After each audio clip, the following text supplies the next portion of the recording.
My brother Ray came to visit me from Chicago and found my house empty, completely empty. There were no furniture, no food in the pantry, nothing. He looked at me, his eyes filling with tears, and asked, "Sis, why are you starving yourself when you have a pension of $8,000 a month?" Before I could answer, Marcus walked out of his room, crossed his arms, and declared with a proud smile, "I give all her money to my wife. She manages it better than Mom." The silence that followed was deafening. Ray stood still, looking at my son as if he were a stranger. Then, very slowly, he took off his coat, calmly folded it, and what he did next left Marcus completely paralyzed. But to understand how we got to that moment, I have to tell you my story from the beginning. My name is Vivian, but everyone calls me Viv, and I'm 69 years old. All my life, I worked as a registered nurse at Midtown Community Hospital.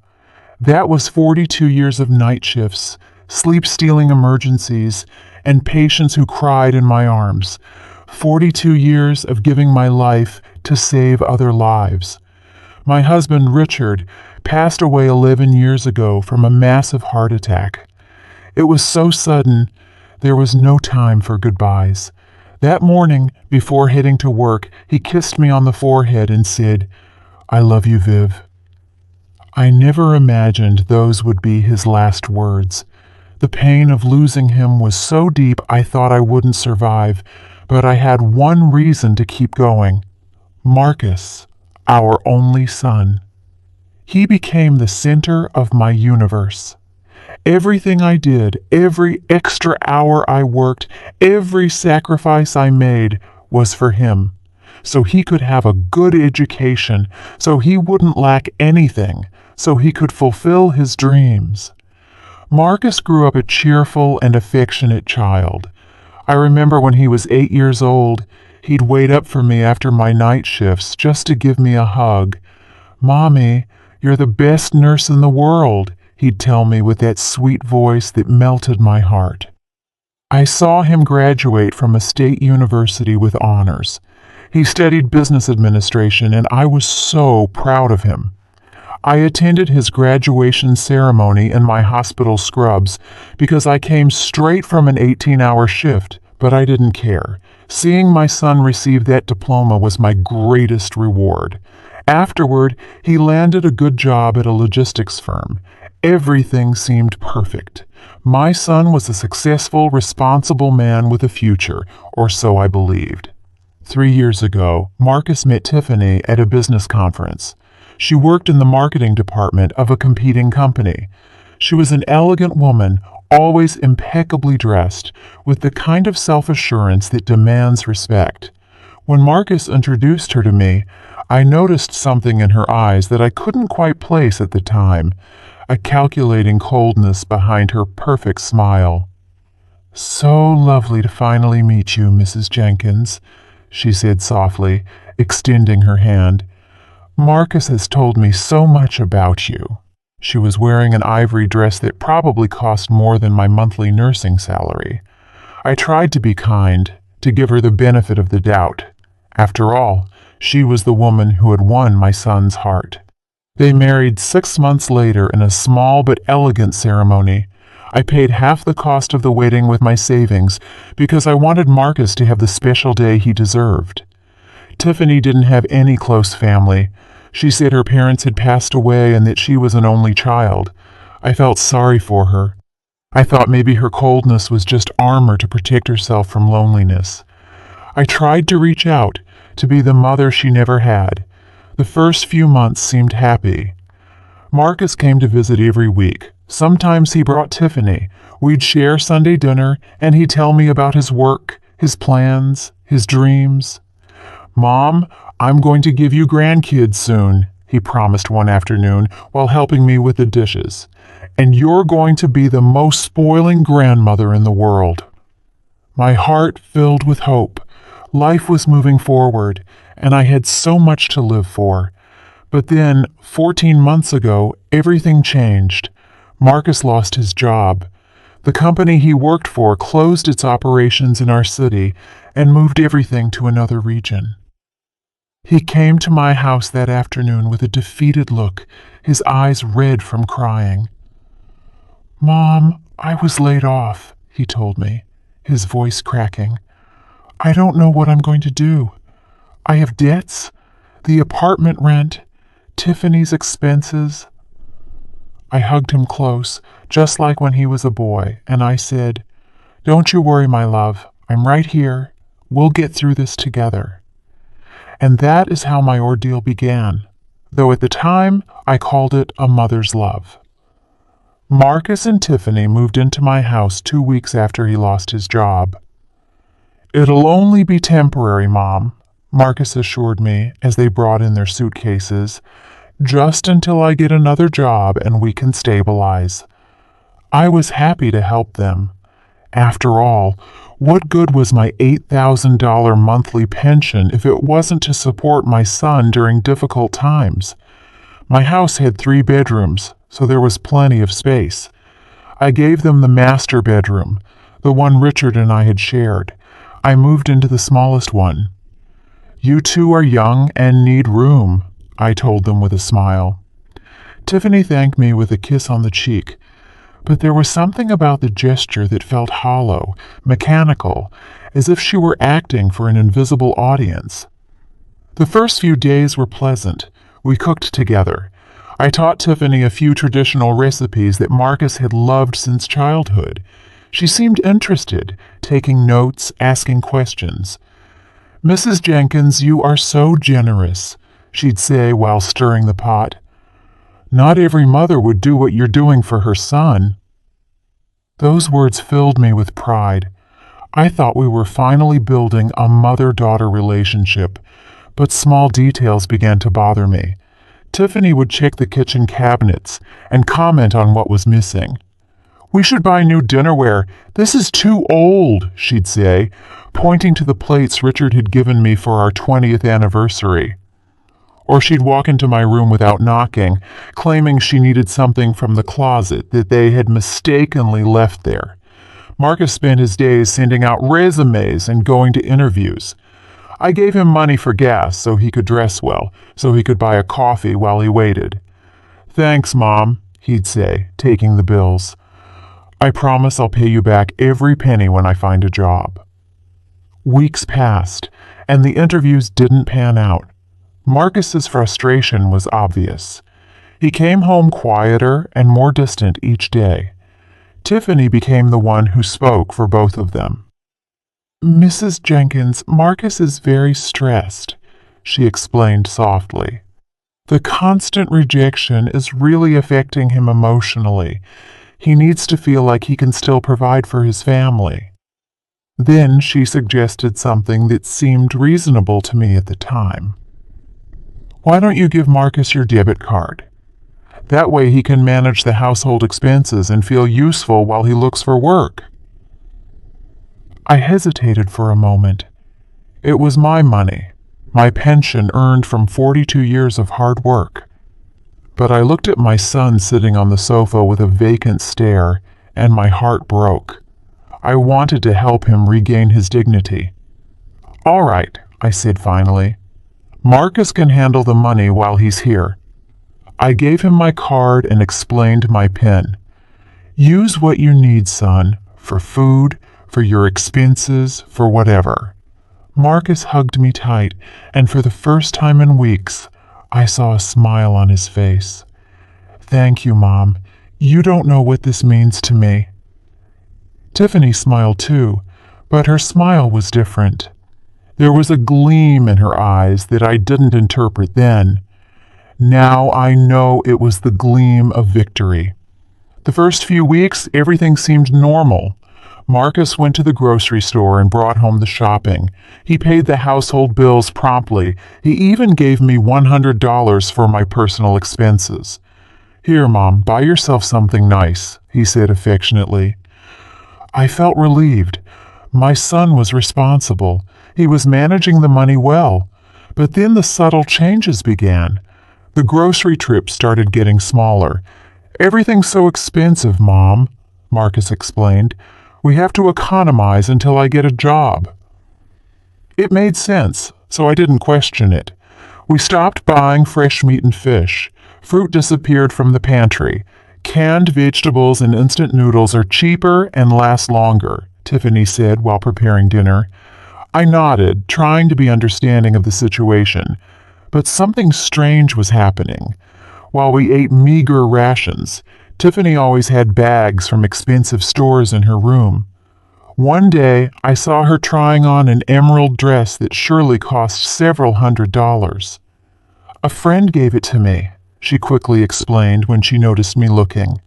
It didn't fit her anymore, and she knew it was my size. Marcus also started wearing new clothes, shoes that shined, designer shirts, a watch I hadn't seen before. "A friend lent them to me for the interviews," he explained when I asked. "You have to look sharp to get a job." His explanations always sounded logical, reasonable. I wanted to believe him. I needed to believe him. 3 months passed, and Marcus still hadn't found employment. One day I tried to check my bank account online to see how much money was left, but the password had been changed. "Marcus," I called out with concern, "I can't get into my bank account."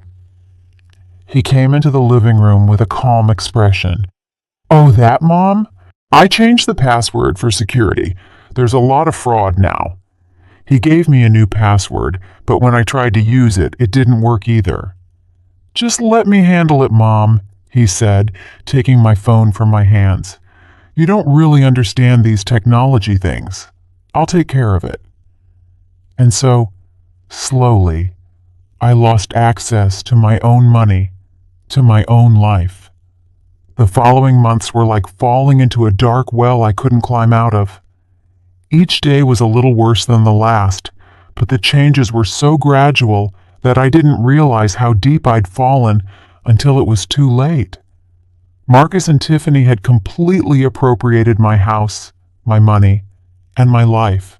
And I, like a fool, kept justifying their every action because they were my family, because Marcus was my son, because a mother's love knows no bounds, right? But I was about to discover that some loves destroy you while you smile and say thank you. One day, I walked into the living room and noticed the sofa was missing. The beautiful velvet couch Richard and I had bought for our 20th anniversary.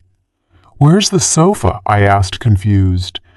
Tiffany was painting her nails at the dining table. She didn't even look up. "We sold it," she replied casually. "It was old and worn out. Besides, we needed the money for more important things." My heart pounded. More important things? What things? Marcus appeared from the kitchen with a beer in his hand. "Mom, don't worry about those details. I'm taking care of everything." But I was worried. That sofa held memories, history, meaning. "Marcus, that sofa belonged to your father and me. You didn't have the right to sell it without asking me."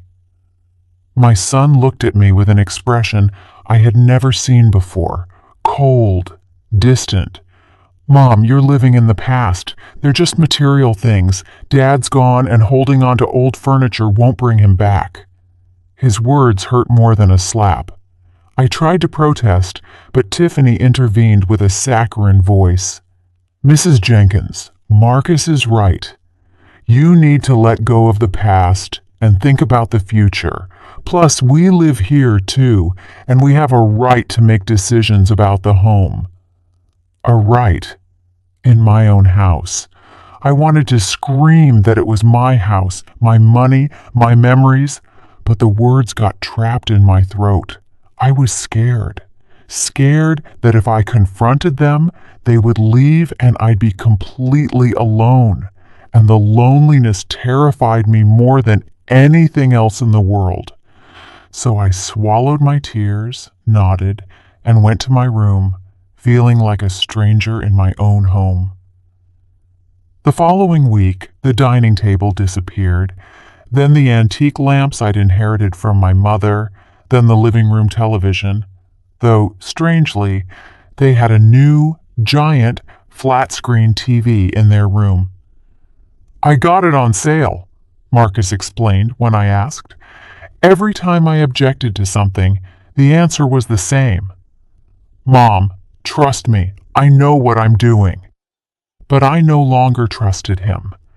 I started having nightmares where my house was completely empty, and I walked through rooms that echoed with every step. The worst part was that those nightmares were becoming reality. My diet also drastically worsened. Food portions became smaller and smaller. "Mom, at your age, you don't need to eat so much," Tiffany would say as she served me barely half a cup of instant noodles and a few crackers. "Besides, didn't you want to lose weight? I'm doing you a favor." I didn't want to lose weight. I had a healthy weight for my age and build, but Marcus supported his wife in everything. "Tiffany took an online course in nutrition," he informed me proudly. "She knows what's best for you." She hadn't studied nutrition. I would discover that later. It was just another lie in a mounting pile of lies. While I ate instant noodles and crackers once a day, they ordered takeout almost every night. The aroma of pizza, burgers, and Chinese food filled the house and made my stomach ache with hunger. "Well, we're younger, and we need more energy," Tiffany explained without the slightest trace of shame on her face. I began losing weight rapidly. My clothes hung loose on me. I looked in the mirror and barely recognized the emaciated woman staring back. I had deep, dark circles, pale skin, and shaky hands. My friends from the hospital, the few who still visited, were worried. "Vivian, are you sick?" asked Evelyn, my best friend of 30 years. "You look so thin. Are you eating properly?"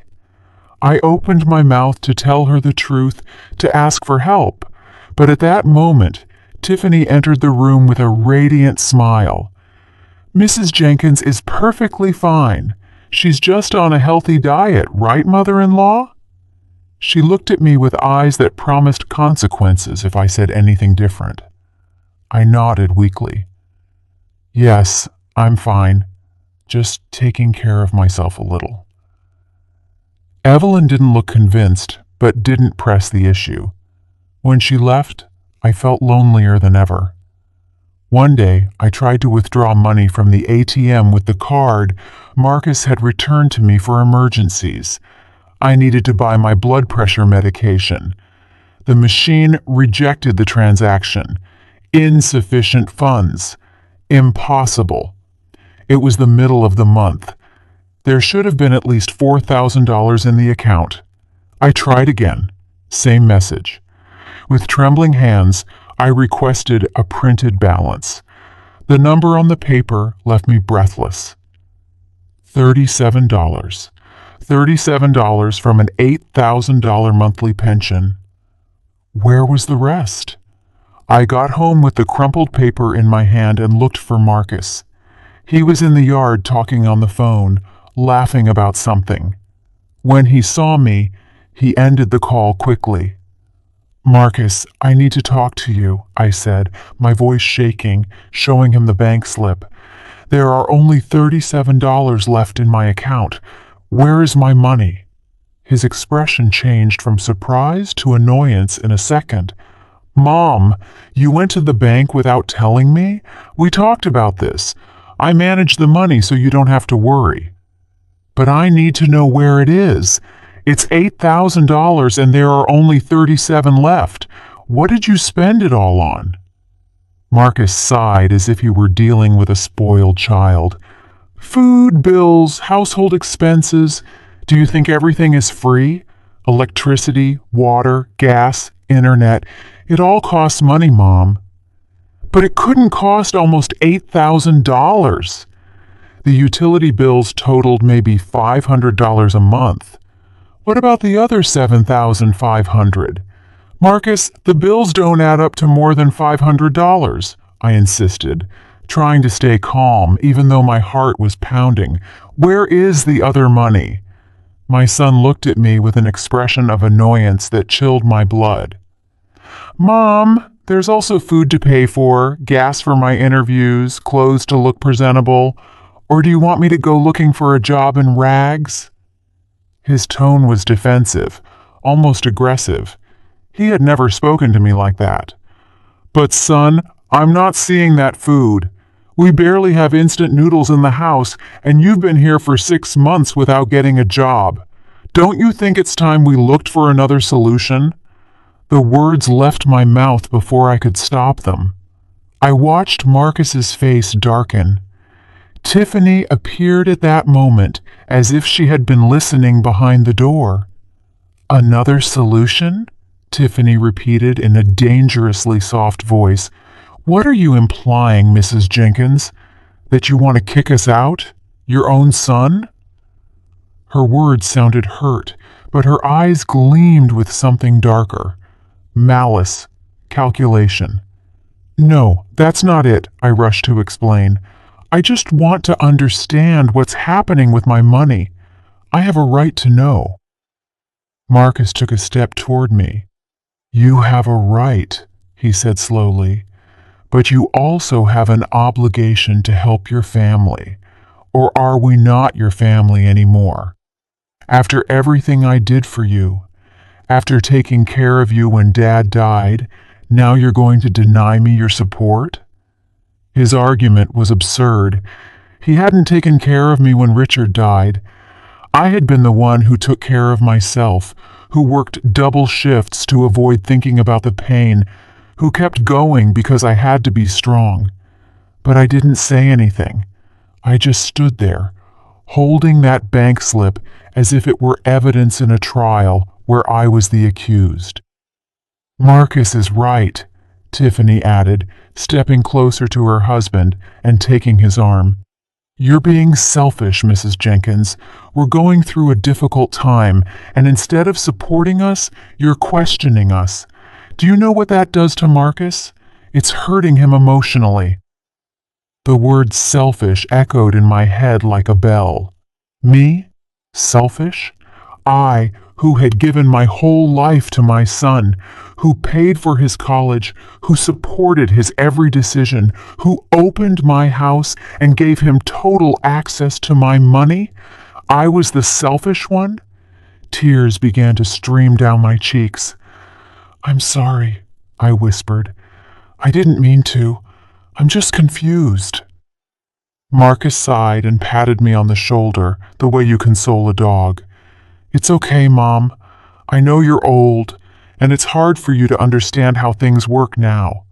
That's why it's better if I handle everything. You just rest and don't worry about the money." I went to my room feeling small, ashamed, and guilty. They had made me feel like I was the problem. The following weeks were even worse. I realized I no longer had control over anything in my own life. I couldn't access my bank account. I couldn't even buy a package of crackers without asking for permission. Marcus controlled every single penny. One day I asked him for $20 to buy a birthday gift for Evelyn. $20, he repeated, as if I had asked for a fortune. "Mom, we don't have money for unnecessary expenses. Evelyn will understand." But it wasn't unnecessary to me. Evelyn had been my friend for 30 years. She had been by my side when Richard died. I deserved at least one birthday gift. "Please, Marcus, just $20. My son looked at me with that fed-up expression that was becoming more and more frequent. "No, Mom. And don't push it because you're stressing me out. Do you know how hard it is for me to be out of work? And on top of that, I have to deal with your demands." I stopped seeing my friends, not because I didn't want to, but because I was ashamed for them to see me like this, thin, haggard, without a dime in my pocket. What was I going to tell them? That my own son had taken everything from me? When Evelyn called, I made up excuses. "I'm tired. I don't feel well. Another time." Eventually, she stopped calling as often. I was isolating myself from the world and didn't even realize that was exactly what Marcus and Tiffany wanted. A victim without witnesses is easier to control. The house grew emptier and emptier. Framed photographs disappeared from the walls. "I sold them on an app," Tiffany explained. "The antique frames are in style, and they paid well." They were photos from my wedding, Marcus's baptism, family Christmases, irreplaceable memories reduced to cash I never saw. The Persian rugs I'd inherited from my grandmother were taken. They were full of dust mites, was the excuse. The paintings Richard had done as a hobby took up too much space. Every object that disappeared took with it a piece of my history, my identity. I was being erased from my own life, one object at a time. My health visibly deteriorated. In addition to the weight loss, I began to have constant dizziness. My blood pressure medication had run out weeks ago, and I didn't have the money to buy more. "Marcus, I need to go to the doctor," I told him one morning after almost fainting in the bathroom. "I feel so weak." My son didn't even look up from his phone. "Doctors are too expensive, Mom. Besides, you're a nurse. You can take care of yourself."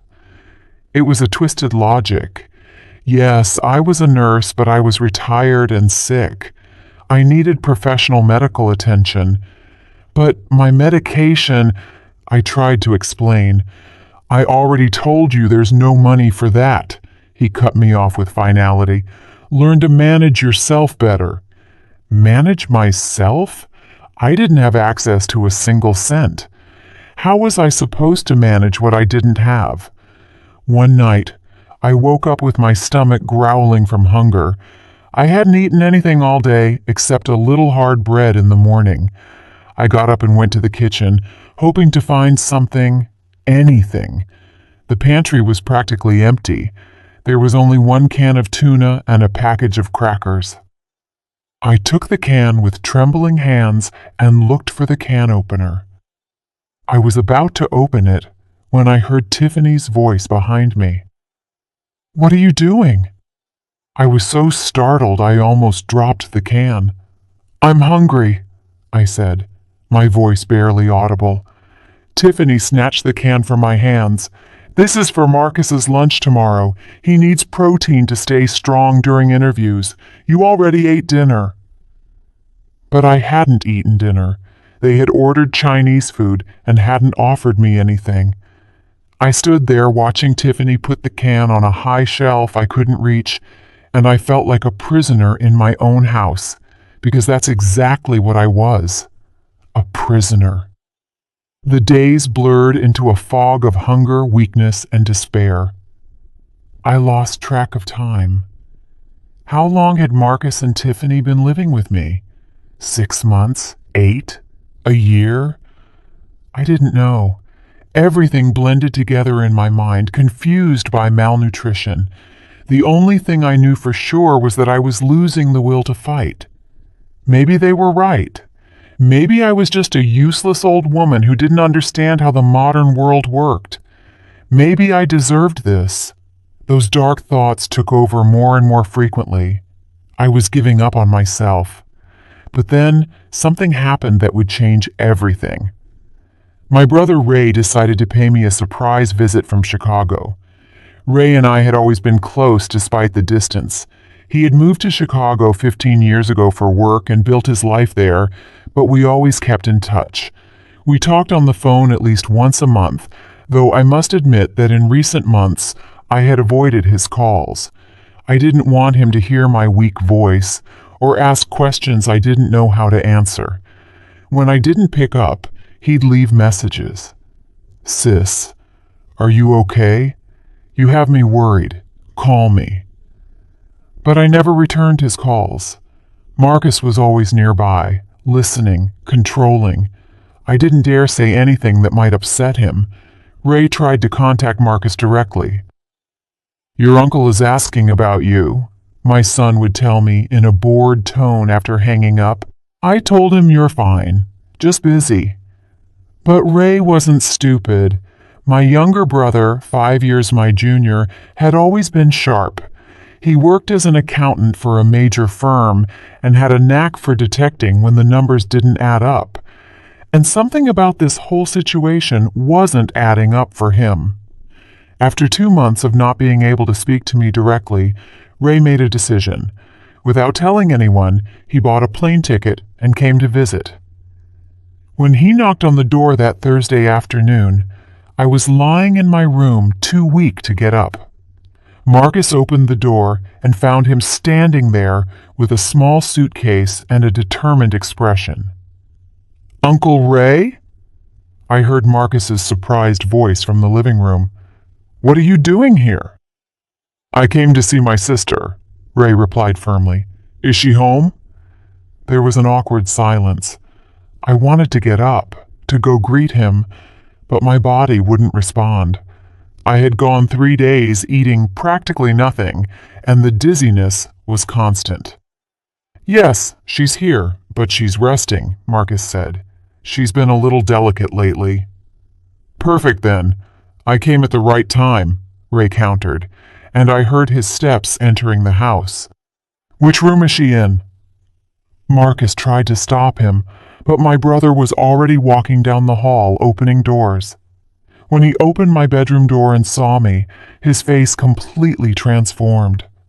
I saw the shock, the horror, the disbelief in his eyes. "Vivian," he whispered, as if he couldn't believe the skeletal woman lying in that bed was his sister. I sat up with difficulty. "Ray?" I tried to smile. "What a surprise!" But my voice came out broken, barely a whisper. My brother walked into the room and knelt by my bed. He took my hand, and I could see his eyes fill with tears as he felt how thin I was, how fragile my bones were beneath the skin. "My God, sis, what happened to you?" he asked, his voice trembling. You're malnourished. You look like..." He didn't finish the sentence, but we both knew what he was going to say. I looked like a terminal patient. I looked like someone on the verge of death. "I'm fine," I lied by reflex. "I've just been a little sick." Ray shook his head slowly, without letting go of my hand. "No, Vivian, this isn't a little sick. This is serious. Very serious." He stood up and left the room. I followed him with my gaze, feeling a mixture of relief and terror. Ray had come. Someone had finally come. My brother walked through the house, and I could hear his footsteps, his muffled exclamations of surprise. When he returned to my room, his expression was one of complete disbelief. "Vivian, where is your furniture? Your house is practically empty. There's no sofa in the living room, no table in the dining room. The walls are bare. What happened here?" Marcus appeared in the doorway with Tiffany glued to his side. "Uncle, we're in the process of renovating," he explained softly, using that voice he used when he wanted to sound reasonable. "We sold some old furniture to buy more modern things later." Ray turned to him with a look I'd never seen before. "Renovation? Your mother is lying on a mattress with no sheets in a room with no heat, and you call this renovation?" Indeed, my bed only had a mattress with a thin blanket. I didn't even have a pillow. I had been sleeping with a rolled-up towel under my head. "Uncle, you're exaggerating," Marcus said, but his voice sounded less sure. Ray ignored him. He turned to me. "Sis, when did you last eat?" The question caught me by surprise. "This morning," I lied, but Ray knew me too well.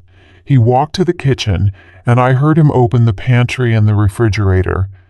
He returned with a face flushed with contained anger. "There is no food in this house, Vivian. Absolutely nothing. Just 1 can of tuna and a package of expired crackers. How have you been eating?" I couldn't answer. Tears started rolling down my cheeks. Ray knelt beside me again, and in a very gentle voice, as if speaking to someone wounded, he asked, "Sis, why are you starving? You have an $8,000 a month pension. You should be living comfortably. Where is your money?" Before I could answer, Marcus emerged from his room. He must have been listening to the entire conversation. He crossed his arms, and with an expression that mixed pride and defiance, he declared loudly and clearly, "I give all her money to my wife. She manages it better than Mom. Mom is old and doesn't understand modern finance. Tiffany has an investment plan to grow that money. It's for the good of everyone." The silence that followed was absolute. Ray stood completely motionless, staring at Marcus as if he had just confessed a crime. I felt as if ice water had been dumped over me. My son had proudly admitted that he was taking all my money. Tiffany appeared next to Marcus, taking his arm with a satisfied look. "It's true, Mr. Thompson. I'm intelligently investing Mrs. Jenkins' money. She gave it to us voluntarily to manage." Ray stood up very slowly. I saw his jaw clench, his hands clench into fists, but when he spoke, his voice was dangerously calm. "So you give all her money to your wife," he repeated, looking Marcus directly in the eyes. "And your mother is here, starving to death in her own home, while you and your wife keep her full pension." "It's not how it sounds, Uncle," Marcus began to say, but Ray raised a hand to silence him. "Shut up. I don't want to hear your excuses." He turned to Tiffany. "And you say you're investing my sister's money? In what exactly? Because from what I see, it's not in food, it's not in medication, and it's not in keeping this house in decent condition." Tiffany opened her mouth to reply, but Ray continued. "In fact, I want to see those supposed investments. I want to see bank statements, documents, proof of where every penny of the $8,000 my sister receives each month is. And I want to see it now." Marcus and Tiffany exchanged a quick glance, and in that moment, I knew the truth. There were no investments, no financial plan, just theft, abuse, and manipulation. My brother knew it too. I saw his expression shift from controlled anger to something much colder and more calculated. Ray slowly took off his coat, carefully folded it, and placed it on my bed. Then he took his cell phone out of his pocket and dialed a number. "Ethan," he said when someone answered. "It's Ray. I need you to come to my sister Vivian's house immediately. Bring your recorder and your camera, and if you can, bring a doctor too." Ethan was our family's lawyer for years, a serious, meticulous man who had handled our parents' will and some legal matters for Ray and me. I saw Marcus go pale. "Uncle Ray, what are you doing?" he asked in a sharp voice. "This is a private family matter." Ray ended the call and turned to Marcus with a smile that didn't reach his eyes. "You're right, Marcus. It's a family matter. A very serious family matter called financial elder abuse. And when Ethan gets here, we're going to document every cent you've stolen, every piece of furniture you've sold, every meal you denied your mother, everything." The word stolen hung in the air like an accusation. Marcus tried to protest. Tiffany tried to explain, but Ray wasn't listening to them anymore. He sat on the edge of my bed and took my hand. "Sis," he said softly, "this is over. Today, it all ends." Marcus started pacing the room, running his hands through his hair nervously. "Uncle Ray, I think you're misinterpreting the whole situation," he said with a trembling voice. "Mom gave us permission to manage her money. She wanted to help us. Tell him, Mom. Tell him you agreed to everything." All eyes turned to me. I felt the weight of that moment, the importance of what I was about to say. For months, I had justified, forgiven, and stayed silent. But as I looked at my son's pleading eyes, and then at my brother's firm, loving eyes, something broke inside me, something I had been holding back for too long. "I gave you my card for temporary expenses," I said, my voice weak but clear. "I didn't give you permission to empty my account every month. I didn't give you permission to sell my furniture. I didn't give you permission to leave me to starve in my own house." The words came out like a torrent I could no longer stop. "I gave you my card because you were my son and you were in trouble. Because I trusted you. Because I never imagined you would do this to me. I changed my entire life for you, Marcus. I worked double shifts to pay for your college. I gave up a social life to be with you when you were a child. I gave you everything I had, everything I was. And you repaid me by stealing my dignity." Marcus opened his mouth, but no words came out. Tiffany stepped forward. "Mrs. Jenkins, you're confused. Age sometimes makes us remember things incorrectly."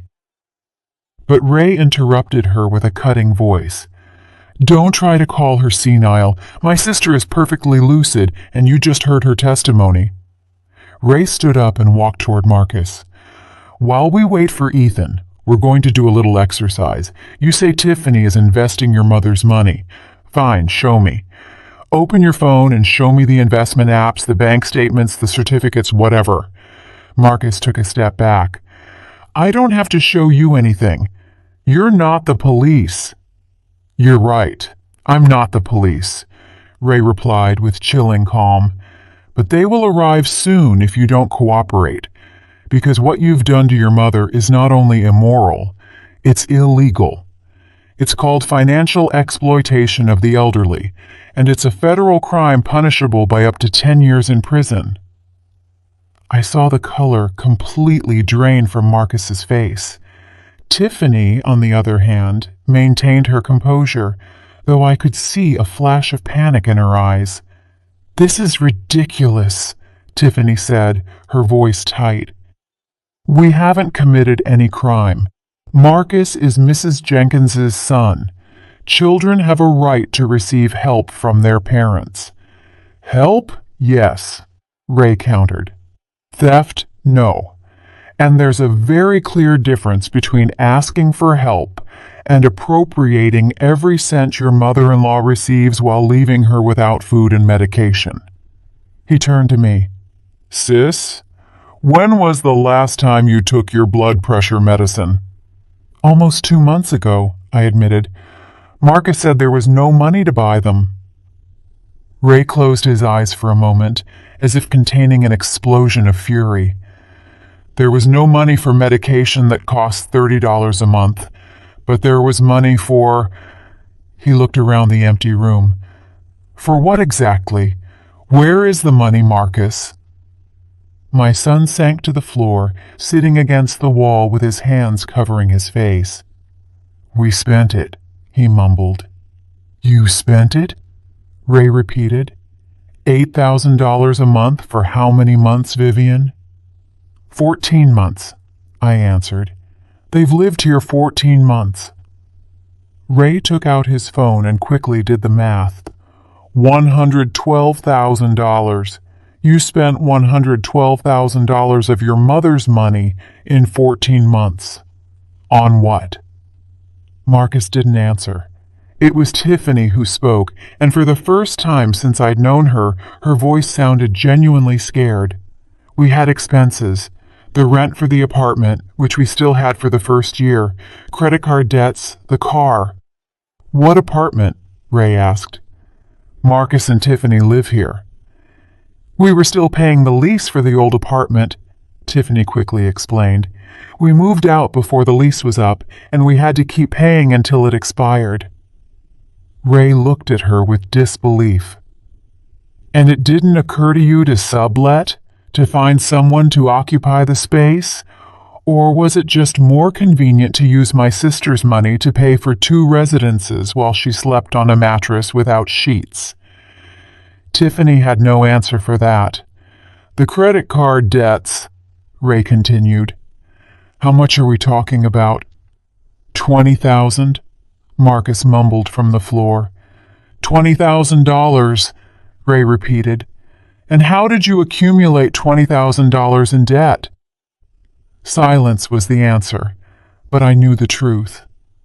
I had seen it with my own eyes over those months, the expensive clothes they wore, the high-end restaurants they brought leftovers from, Marcus's new watch shining on his wrist, the designer bags Tiffany collected, the weekend trips they took while I stayed home alone. All of it had been with my money. The doorbell rang and Ray went to open it. Ethan Cole walked in with his professional briefcase and a serious expression. He was a man in his 50s, gray-haired, wearing glasses, and possessed that quiet, authoritative presence of a good lawyer. Behind him came a woman I didn't recognize. She carried a medical bag. "Vivian," Ethan said, approaching my bed with obvious concern. Ray explained a little over the phone, but my God! He didn't finish the sentence. There was no need. My appearance spoke for itself. The doctor, who introduced herself as Dr. Shirley Davis, approached and began to examine me. She took my blood pressure, listened to my heart, and checked my eyes and mouth. Her expression grew graver with each passing second. "Mrs. Jenkins, you are severely malnourished," she said in a professional but worried voice. "Your blood pressure is dangerously high. You show signs of dehydration, and your BMI indicates severe malnutrition. You need immediate medical attention." "Did you hear that?" Ray said, looking at Marcus and Tiffany. "Severe malnutrition in a house that brings in $8,000 a month." Ethan pulled a recorder from his briefcase. "With your permission, Vivian, I'm going to record this conversation. It's important to document everything that has happened." I nodded weakly. Ethan turned on the recorder and began. "It is Thursday, February 22nd, 4:30 in the afternoon. Present in the residence of Mrs. Vivian Jenkins are Mrs. Jenkins, her brother Raymond Thompson, her son Marcus Jenkins, her daughter-in-law Tiffany Mills, attorney Ethan Cole, and Dr. Shirley Davis." He looked at Marcus and Tiffany. "I'm going to ask you some questions, and I strongly recommend that you answer honestly. Everything you say will be recorded and may be used in future legal proceedings." Marcus stood up, trembling. We didn't do anything wrong. My mother gave us her money voluntarily." "Voluntarily?" Ethan asked skeptically. "Did you ask your mother if she agreed to be left without food, without medication, without furniture?" "She could ask for anything she needed," Tiffany intervened defensively. "It's not our fault if she didn't ask."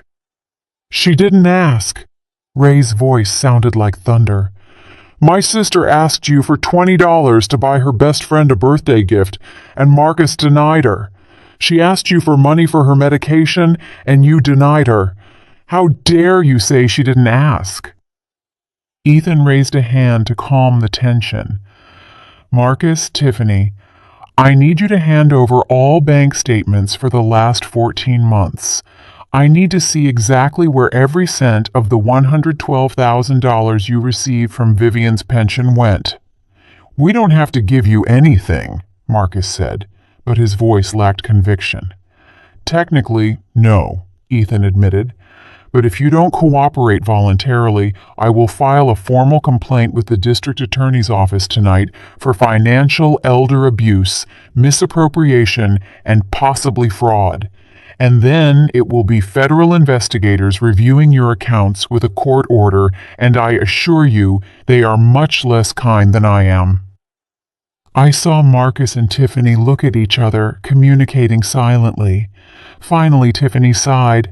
"All right, we'll show you the statements." She pulled out her phone with trembling hands and started opening apps. Ray and Ethan moved closer to look at the screen. What they saw left them silent for a long moment.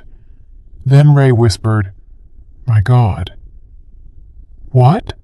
I asked in a weak voice. What did you see? Ray turned to me with a look of absolute disbelief. Sis, there are transfers from your account to a business account in Tiffany Mills's name. A business account. She opened a business with your money. Ray's words fell on me like stones. A business. Tiffany had opened a business with my money. My pension, earned from 42 years of working as a nurse. Endless night shifts, patients I had cared for with my own hands. All that sacrifice had been used to fund the business of the woman who was starving me. What kind of business? Ethan asked in a controlled voice while taking notes in a notebook. Tiffany didn't answer. She kept her gaze fixed on the floor. Her former confidence had completely disappeared. It was Marcus who spoke, his voice barely audible. A clothing consignment shop. Tiffany always wanted to have her own store. A consignment shop, Ray repeated slowly, as if processing something incomprehensible. You left your mother without food, without medication, without furniture, selling her family memories, so your wife could fulfill her dream of owning a clothing store. It wasn't like that, Tiffany protested, looking up for the first time, her eyes glistening with tears. I was going to pay her back all the money when the business started generating profits. It was a temporary investment.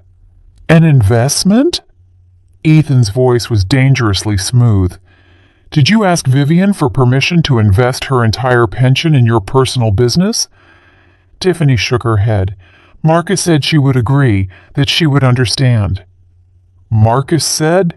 Ethan repeated, meticulously writing it down. But you never directly asked Vivian if you could use her money to open a business in your name? No, Tiffany admitted, her voice cracking. Ethan turned to Marcus.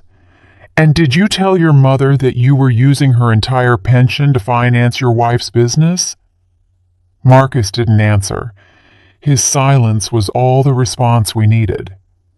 Ray started reviewing more details on Tiffany's phone, scrolling with an increasingly dark expression.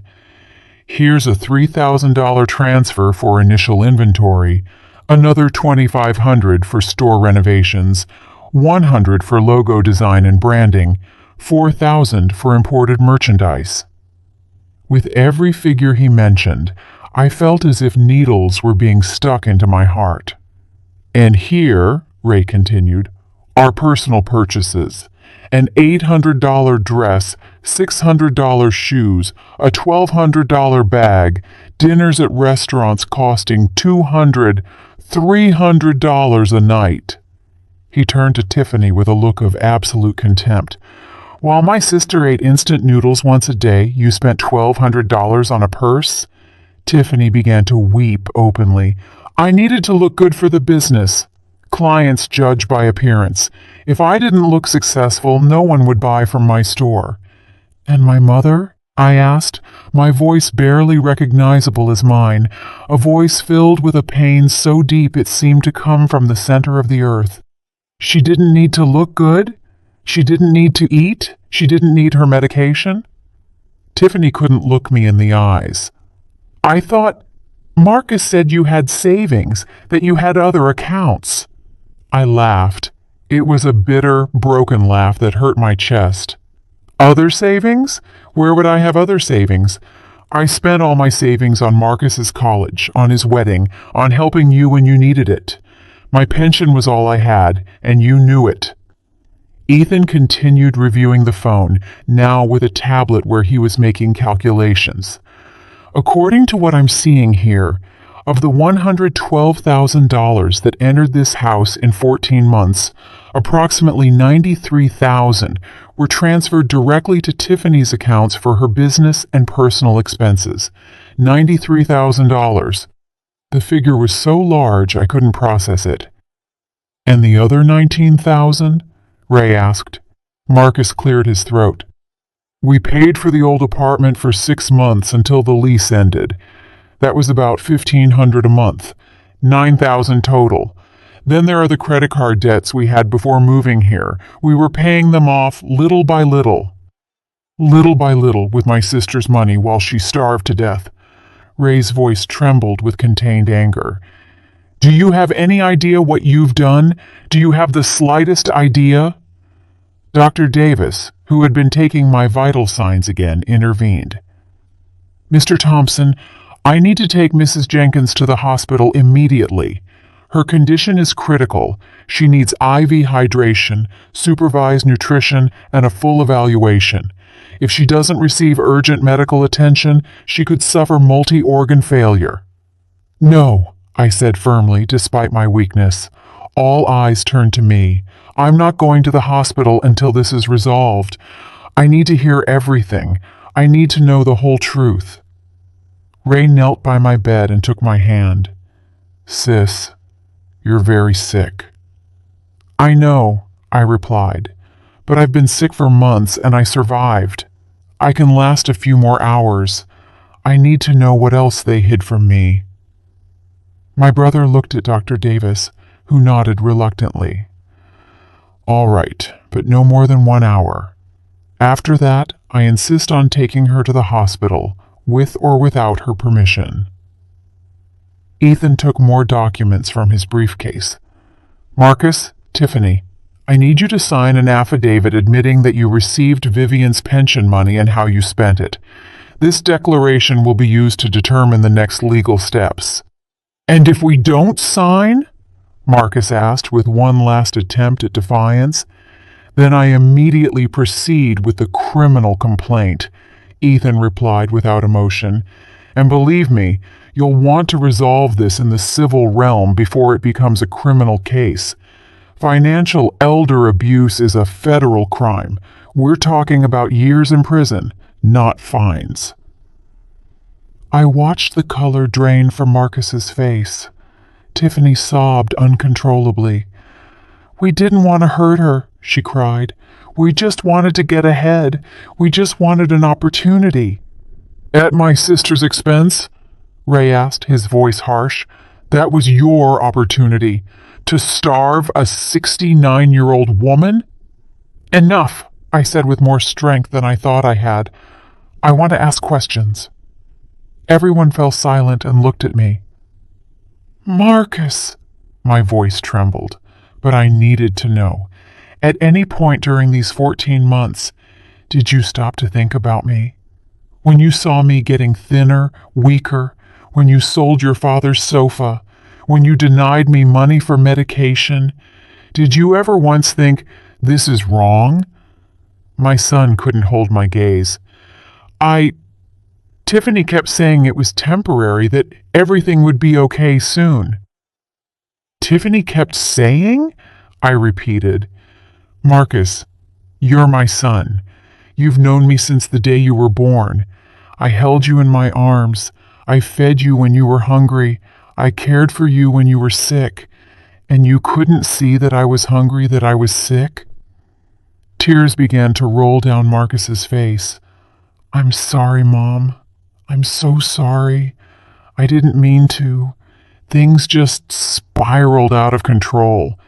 Every time I wanted to stop, Tiffany would say, just 1 more month, just a little more money, and then we could pay you back everything with interest. I turned to Tiffany. And your consignment shop? Is it working? Is it generating those profits you were going to use to pay me back my money? Tiffany shook her head through sobs. It went bankrupt 2 months ago. It didn't work. I lost everything. The silence that followed was absolute. It was Ray who spoke. So you not only stole $93,000 from my sister, you lost it. All that money, all that suffering for nothing. Ethan closed his notebook with a dry snap. All right. Now that we have all the information, these are the next steps. Marcus and Tiffany will sign an agreement where they acknowledge the $93,000 debt to Vivian. They will establish a payment plan that will be legally supervised. Additionally, you will vacate this house immediately. Immediately? Marcus asked in a sharp voice. Where are we going to go? That's not my problem, Ethan replied coldly. You should have thought about that before you stole from your mother. You have 2 hours to pack your personal belongings and leave the property. If you don't do so voluntarily, I will call the police and have you removed by force. Marcus looked at Ray, pleading. Uncle, please, we're family. Ray looked at him with an expression I will never forget. It wasn't anger, it was deep disappointment, sadness, and something that looked like pity. Family doesn't do this, Marcus. What you two did is unspeakable. Marcus tried to approach me, but Ray stepped between us. No, my brother said firmly. You've done enough damage.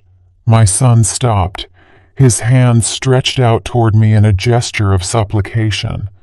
Mom, please forgive me. I love you. I know I made a terrible mistake, but I'm still your son. You can't leave me out on the street. His words should have moved me.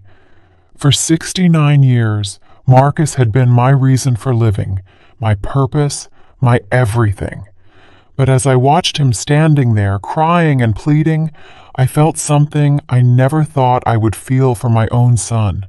Nothing. The love I had felt for him all my life had evaporated, consumed by months of hunger, humiliation, and betrayal.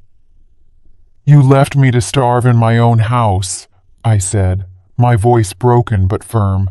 I didn't leave you on the street.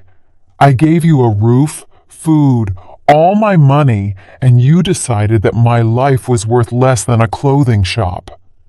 Mom, I can fix it, Marcus insisted, desperate. I'll get a job. I'll pay you back every cent. Just give me a chance. A chance? I repeated with a bitter laugh. I gave you 14 months of chances. Every day I woke up hungry. Every night I shivered from the cold because you had sold my blankets every time I asked you for something, and you denied me.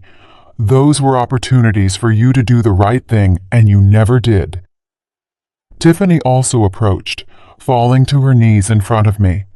Mrs. Jenkins, I know what we did was wrong, terribly wrong, but please don't leave us with nothing. Marcus won't survive on the street. He's your only son, your only family. I am her family, Ray intervened, his voice harsh. I'm the one who came to save her when her only son was slowly killing her. He turned to Tiffany with contempt. And you have no right to ask for anything. You orchestrated all of this. You convinced Marcus to steal from his own mother to fund your business fantasies. That's not true, Tiffany protested weakly. Marcus also wanted the business. He agreed to everything. Marcus looked at her with an expression of betrayal. What? No. You were the one who insisted on using my mother's money. You said it was just a loan, that she would never know, because we would pay it back before she realized. You never stopped me, Tiffany screamed, standing up. You spent that money too. You bought expensive clothes and ate at fancy restaurants while your mother starved. And there it was, the ugly, naked truth. They were blaming each other, destroying their own marriage right before my eyes. A part of me should have felt satisfied watching their relationship crumble, but I only felt a deep, painful emptiness. This was my son, the baby I had held in my arms, the child who had told me I was the best mom in the world, the young man I had been so proud of. At what point had he become this stranger capable of such cruel crimes? Ethan slammed his fist on the table, silencing the argument. Enough. I don't care who had the idea or who is more guilty. You are both equally responsible under the law. Now, you will sign these documents or I will call the police. Decide. He pulled several papers from his briefcase and placed them on the only table remaining in the room. Marcus and Tiffany approached slowly, reading the documents with expressions of defeat. This says we have to pay $1,500 a month until the debt is completely covered, Marcus read, his voice trembling. That's more than 5 years of payments. You should consider yourself lucky, Ethan replied without sympathy. The alternative is jail, and believe me, you won't be able to pay a single cent in there. But I don't have a job, Marcus protested. How am I going to pay $1,500 a month without a job? That's your problem, not mine, Ethan said. You'll get a job. 2 jobs if necessary, 3, I don't care. But you will pay every cent you stole from your mother. Tiffany took the pen with a trembling hand. And if we can't pay 1 month, what happens then? Then the agreement is automatically nullified and I proceed with criminal charges, Ethan explained. This document is your only opportunity to avoid prison. I suggest you take it seriously. I watched Marcus and Tiffany exchange desperate glances. Finally, both of them signed the documents. Ethan reviewed them carefully, ensuring every page was signed and correctly dated. Good, he said, putting the documents back into his briefcase. Now, according to the terms you just signed, you have 2 hours to vacate this property. You can only take your personal belongings. Nothing that belongs to Vivian, none of the furniture, even if there are only 3 chairs and a table left, none of the appliances. Just your clothes and personal items. Marcus looked around the nearly empty house with a lost expression. Where are we going to go? You can go with friends, with family, find a shelter, rent something, Ray replied. It's not my problem. You should have thought of that before. Tiffany started walking toward her room, sobbing. Marcus followed her with slow, defeated steps. As they packed, I heard their voices arguing in the room, blaming each other, crying. Part of me wanted to feel sorry for them, but every time that feeling started to surface, I remembered the nights of hunger, the dizziness from lack of food, the humiliation of having to beg for $20 and being denied. I remembered watching them eat while my stomach growled. I remembered every small cruelty, every lie, every moment they chose their comfort over my survival. No, I didn't feel sorry for them. I felt justice. Ray sat next to me and took my hand. Sis, when they leave, I'll take you straight to the hospital. Dr. Davis says you need at least 9 days of hospitalization to stabilize. I don't want to stay here afterward, I whispered. This house has too many bad memories now. I know, Ray replied softly. That's why, when you get out of the hospital, you're coming to live with me in Chicago, at least temporarily until you fully recover. Afterward, if you want to come back here, we'll renovate your house, we'll fill it with life again. But first, you need to heal. Tears began to roll down my cheeks. Thank you, Ray. If you hadn't come, that... Hush, he interrupted me. I'm always going to be here for you. You're my sister. I should have come sooner. I should have pushed harder when you didn't answer my calls. I feel guilty for not realizing what was happening. It's not your fault, I said, squeezing his hand. They were very careful. Every time I tried to ask for help, Marcus was nearby. Every time someone called, he answered and said I was fine. He systematically isolated me. Ethan, who had been reviewing more documents, looked up. Vivian, there's something else I need to tell you. When I reviewed the transfers in more detail, I found something concerning. There are several documents that were digitally signed in your name. Authorizations for large transfers, changes to insurance beneficiaries, a legal power of attorney. My heart stopped. Power of attorney? I never signed any power of attorney. I know, Ethan said with a grave expression. That's why I'll need you to file a formal complaint for document forgery. Marcus forged your signature on several important legal documents. What documents? I asked, feeling nauseous. A power of attorney that gave Marcus total control over all your accounts and financial decisions. A change in your life insurance policy, where Marcus and Tiffany are now the sole beneficiaries instead of the distribution you previously had between Marcus, Ray, and some charities, and an authorization to sell this house if necessary. The words fell on me like hammer blows. They were going to sell my house. Ethan nodded. There was a preliminary request with a real estate agent dated 3 weeks ago. They were preparing the groundwork to sell it.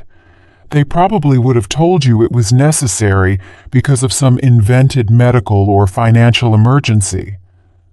I felt as if the whole world was crumbling around me. They hadn't just robbed me, hadn't just left me to starve. They had planned to take everything, my house, my life insurance, my complete autonomy.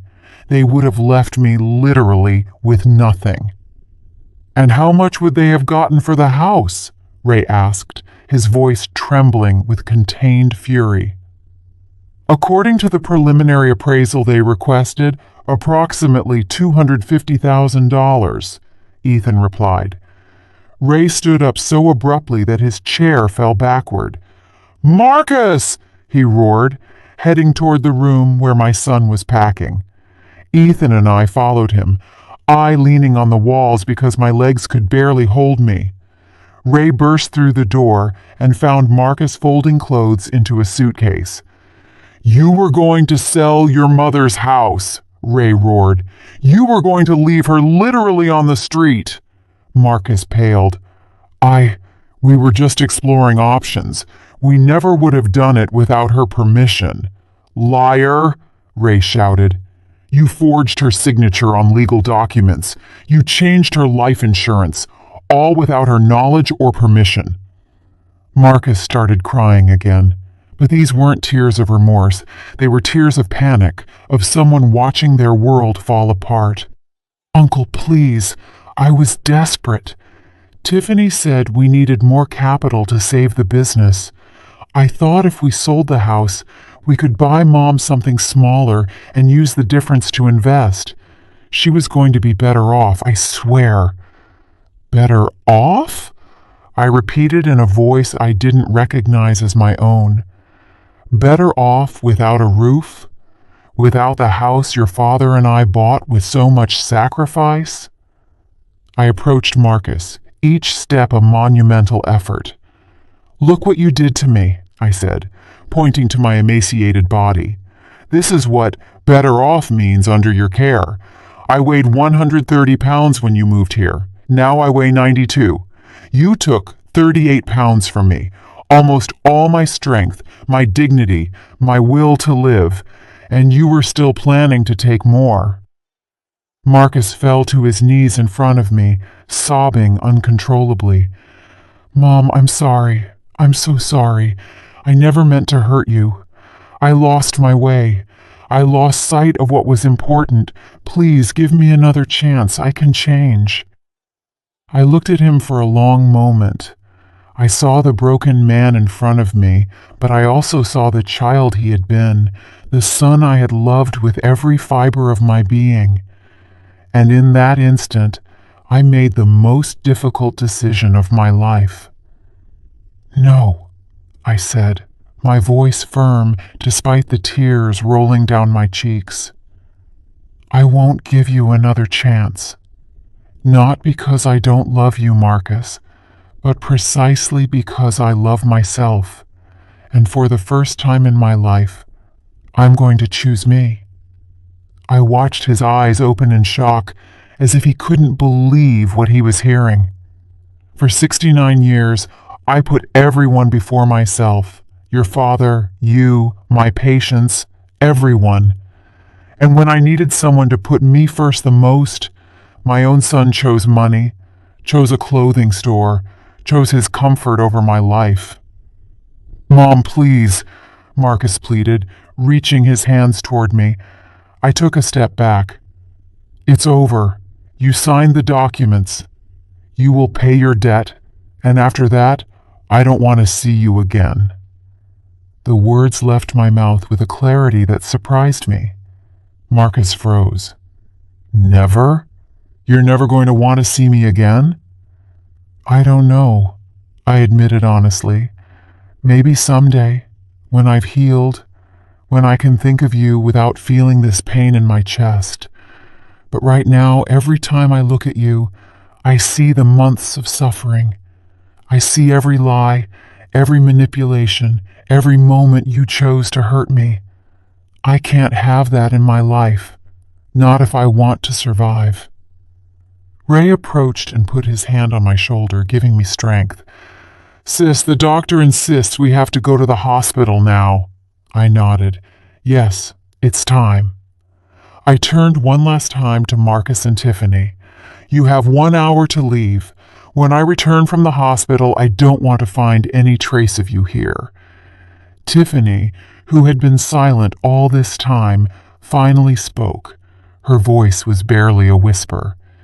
"Mrs. Jenkins, I know I don't deserve your forgiveness, but I want you to know that I will spend the rest of my life regretting what I did. You didn't deserve any of this." I looked her directly in the eyes. "You're right. I didn't deserve it, but it happened. And now both of you will have to live with the consequences of your decisions, just as I will have to live with the scars you left me." Ray helped me walk toward the door. Every step was an effort, but it also felt like a step toward freedom. Dr. Davis was waiting for me in the living room with a wheelchair. "It's best you don't walk anymore for now," she said with gentle professionalism. I sat in the chair, feeling how frail my body had become. As Ray pushed me toward the exit, I heard Marcus's sobs behind me. I didn't look back. If I looked back, I might break. And I had broken enough already. The hospital was a whirlwind of exams, blood tests, IV fluids, and worried doctors. I was immediately admitted to intensive care. My blood pressure was dangerously high. My kidneys showed signs of damage from prolonged dehydration. I had severe anemia and critical vitamin deficiencies.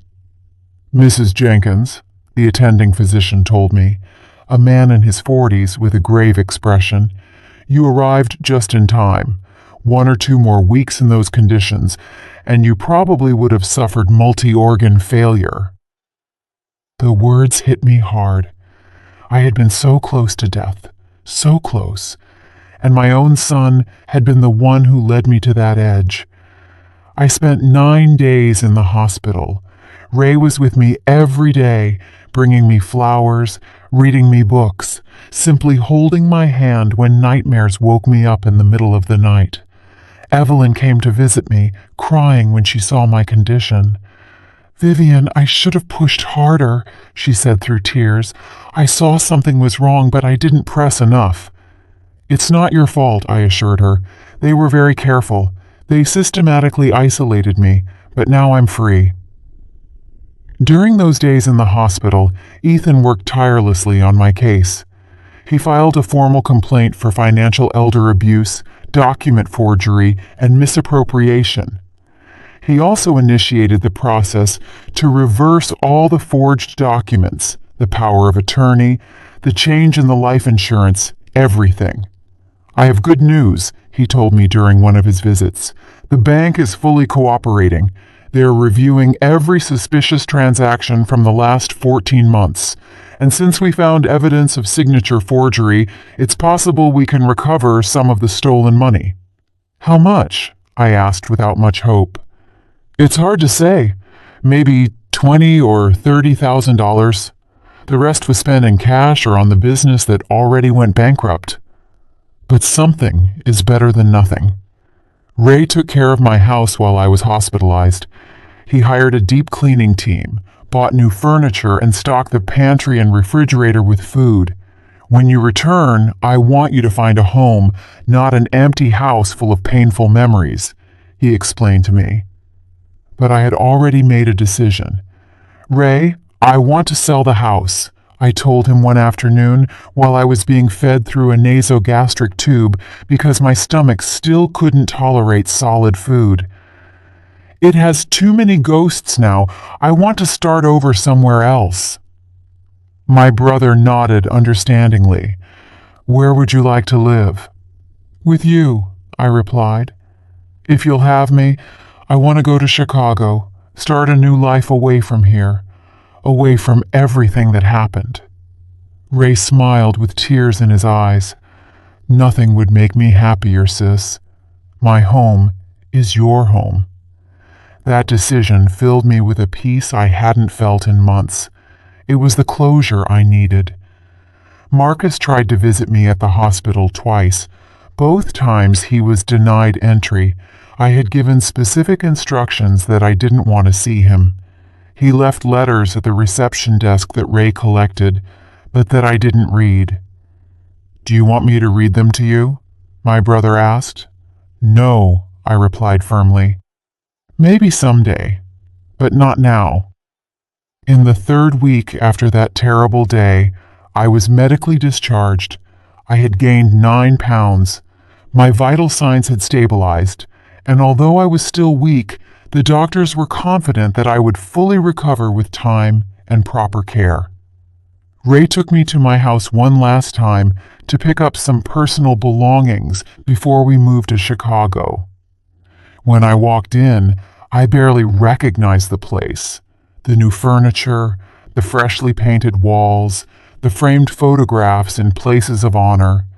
My brother had transformed the empty house into a home again, but I knew it was no longer my home. My home was where I felt safe, valued, and loved. And that place was now next to Ray. I packed only the essentials: photographs of Richard, some memories from when Marcus was a child and still innocent, my nursing certificates, and letters from grateful patients. I left behind everything that tied me to the pain. Ethan took charge of putting the house up for sale and establishing a trust to manage the sale money and the payments Marcus and Tiffany owed me. "You won't have to worry about anything," he assured me. "I'll oversee everything and send you monthly reports." 3 months later, settled in Chicago at Ray's house, I received news. The house had sold for $230,000. With that money and my recovered pension, I had financial security again. Marcus and Tiffany had made their first payment of $1,500, though according to Ethan, they did so just 1 day before the deadline. "It will take them 6 years and 2 months to pay off the full debt if they maintain constant payments," Ethan informed me. "And if they don't pay?" I asked. "Then I proceed with criminal charges, as the agreement stipulates." Slowly, I began to rebuild my life. I made new friends in Chicago, women my age who met at a book club Ray helped me find. I started therapy with a psychologist specializing in trauma and family abuse. The sessions were difficult, painful, but necessary. "What you experienced is called financial abuse and extreme neglect," the doctor explained to me during one session. "It's a form of violence as real as physical abuse, and it was not your fault." Those words freed me from the guilt I had been carrying. It hadn't been my fault. I had been the victim, not the one responsible. I gradually gained weight, reaching 128 pounds, a healthy weight for my age and height. My hair, which had started falling out from malnutrition, grew back. The deep wrinkles of worry on my face softened. I started to smile again, to laugh, to live. 1 year after that terrible day when Ray knocked on my door and saved my life, I was sitting on the balcony of his Chicago apartment, drinking hot cocoa and watching the sunrise. The sun painted the sky in coral and gold, and I felt something I hadn't felt in a long time: hope. My phone chimed. It was a message from Ethan. Marcus completed 12 consecutive payments, total paid so far $18,000, $75,000 remaining. I read it without feeling anything particular, neither satisfaction, nor rage, nor sadness, just acceptance. Marcus was paying his debt, literally and figuratively. There was also a note in the message. Marcus is asking if he can write you a letter. He says he's in therapy, and part of his recovery process is apologizing appropriately. I thought about it for a long time. Finally, I replied, "He can send the letter. I'll read it when I'm ready." And I meant it. Someday, when my heart was completely healed, maybe I could read his words. Maybe I could even forgive him. But that day hadn't arrived yet, and that was okay. I had all the time in the world. Ray came out onto the balcony with 2 mugs of hot cocoa. "What are you thinking about, sis?" he asked, sitting next to me. "I'm smiling about how lucky I am to have you," I replied. "How grateful I am to be alive, and all the beautiful things I still have ahead of me." My brother hugged me. "And I'm grateful you survived, that you're so strong." We sat there, watching the sun finish rising, painting a new day full of possibilities. I had lost a lot: money, furniture, the relationship with my son, the innocence of believing that family love was unconditional. But I had gained something more valuable. I had found myself. I had discovered that I deserved respect, dignity, and love, and that I didn't have to accept abuse from anyone, not even my own blood. The morning breeze caressed my face, and I closed my eyes, breathing deeply. For the first time in over a year, I felt free, completely, wonderfully free. Did you like my story, and which city are you listening from? Let's meet in the comments. If you liked the story, you can support me by sending a super thanks, so I can keep bringing more stories like this. Thank you so much for your sweet support. I'm looking forward to your comments on the story. On the screen, you can see 2 new life stories that I highly recommend. There's so much more on my channel. Don't forget to subscribe. See you in the next life story, with love and respect.